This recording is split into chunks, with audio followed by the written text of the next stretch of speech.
Voici la nouvelle interface de l'utilisateur de WeAdvisor. Commençons par le début. Voici votre nouvelle liste des véhicules actuellement à l'atelier. C'est ce qui s'affichera à l'écran dès que vous vous connecterez. Tous les éléments qui se trouvaient avant en haut de l'écran se trouvent maintenant sur le côté. Ce sera plus facile à utiliser avec une tablette. Vous pouvez faire une recherche par NIV en haut. Cet écran apparaît dès que vous branchez le véhicule au pod. C'est donc un endroit pratique pour chercher un NIV. Vous pouvez aussi modifier la taille des boutons sur le côté en sélectionnant ce symbole, ici. Vous voyez les icônes rapetissées. Vous pouvez les agrandir ou les rapetisser comme vous le souhaitez. Regardons maintenant les onglets. Tout d'abord, il y a l'onglet Terminé. L'onglet Terminé affiche les véhicules que vous avez terminés pendant la journée en cours. Grâce à l'onglet Recherche, vous pouvez faire une recherche par nom, numéro de téléphone ou plaque d'immatriculation. N'oubliez pas que la recherche par NIV se situe maintenant sur l'écran d'accueil, car c'est là que vous l'utiliserez le plus souvent. L'onglet À propos indique la version et d'autres informations s'appliquant au véhicule sur lequel vous travaillez. Dans l'onglet Préférences, vous pouvez personnaliser certains paramètres de l'interface. Vous pouvez changer la langue ou changer l'apparence de l'écran, en choisissant un affichage plus sombre ou plus lumineux par exemple. Là, je vais simplement revenir à un écran plus lumineux.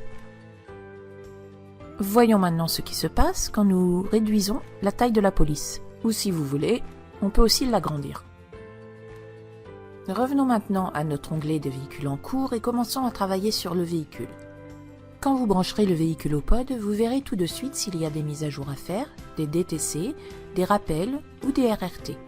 Le point d'exclamation rouge indique qu'il y a des DTC enregistrés et des rappels sur le véhicule. Les icônes de rédaction, de la punaise et de la poubelle n'ont pas changé.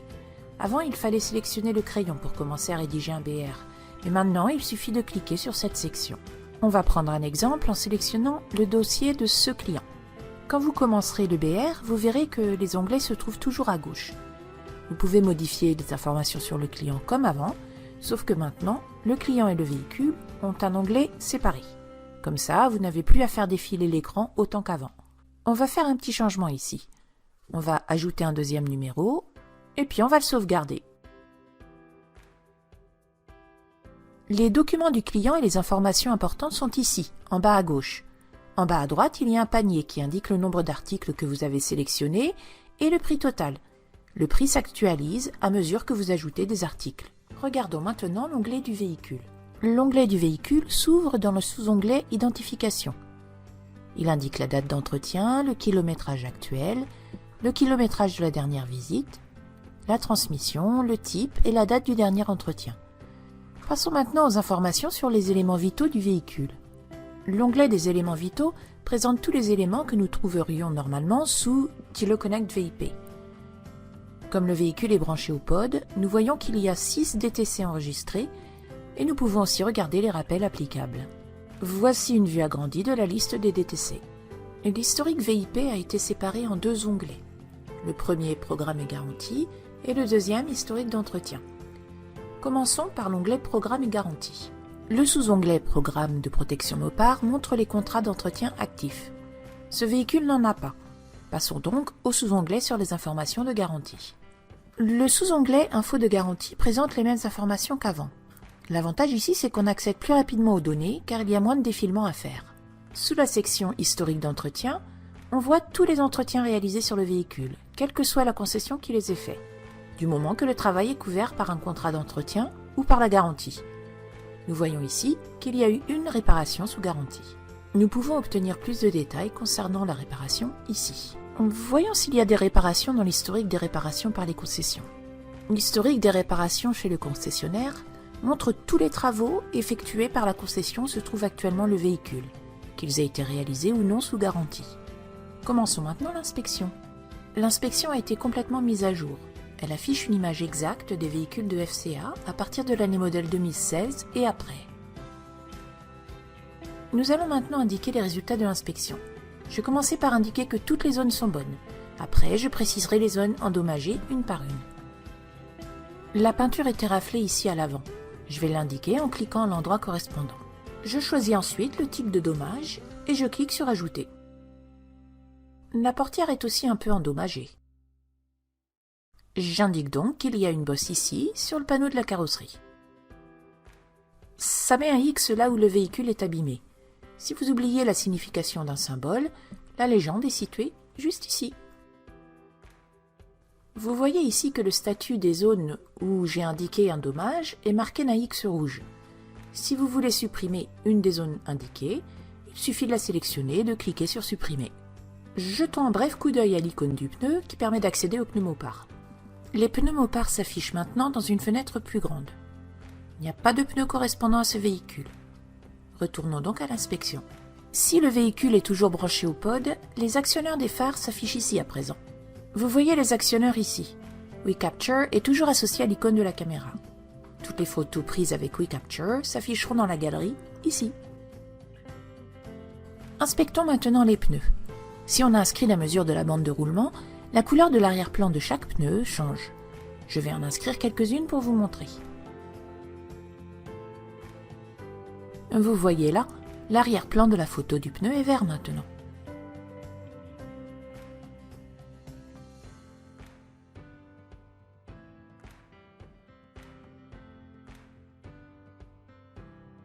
Ici, vous voyez que l'arrière-plan de la photo du pneu est jaune. Ça veut dire que la bande de roulement est abîmée. Passons maintenant à l'onglet des ampoules. Il y a une zone d'inspection pour chaque ampoule et chaque essuie-glace. Je vais indiquer que celui-ci est usé. J'ai oublié d'inscrire le numéro de plaque d'immatriculation, mais il suffit que je retourne à l'onglet Carrosserie pour le faire. Nous avons terminé l'inspection et nous pouvons passer à la rédaction du bon de réparation. L'onglet du bon de réparation comporte deux sous-onglets, Services disponibles et Services sélectionnés. Il y a ensuite 6 sous-onglets pour chaque catégorie de services disponibles. Nous avons Préoccupation, Usine obligatoire, Recommandé par le concessionnaire, MVP, État de santé du véhicule et Accessoires. Nous les passerons tous en revue. Comme l'onglet s'ouvre sur le sous-onglet Préoccupation, je vais ajouter un problème de frein. Maintenant, nous allons regarder l'onglet Usine obligatoire. Ajoutons l'entretien d'usine requis. Allons maintenant voir les services recommandés par le concessionnaire. Nous allons sélectionner quelques services recommandés par le concessionnaire. Dans l'onglet État de santé du véhicule, vous trouverez toutes les options s'y rapportant. Examinons maintenant les services sélectionnés.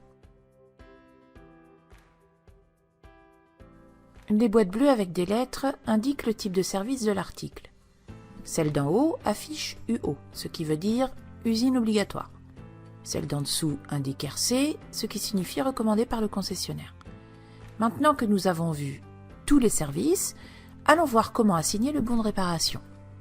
Le point d'exclamation rouge ici signifie que nous avons une étape obligatoire à effectuer. Vous voyez ici que l'onglet Assigner le bon de réparation a deux sous-onglets, Client et Conseiller. Sur les deux, il y a un point d'exclamation dans un cercle rouge. Ça nous indique que nous avons des tâches à effectuer. Je vais remplir le tout comme vous le feriez normalement. Maintenant que nous avons changé l'heure, il n'y a plus de point d'exclamation dans l'onglet Client. Passons à l'onglet Conseiller. Ici, nous devons inscrire un numéro et assigner un conseiller avant de passer à l'étape suivante. Ces champs sont encadrés en rouge et portent la mention obligatoire juste en dessous.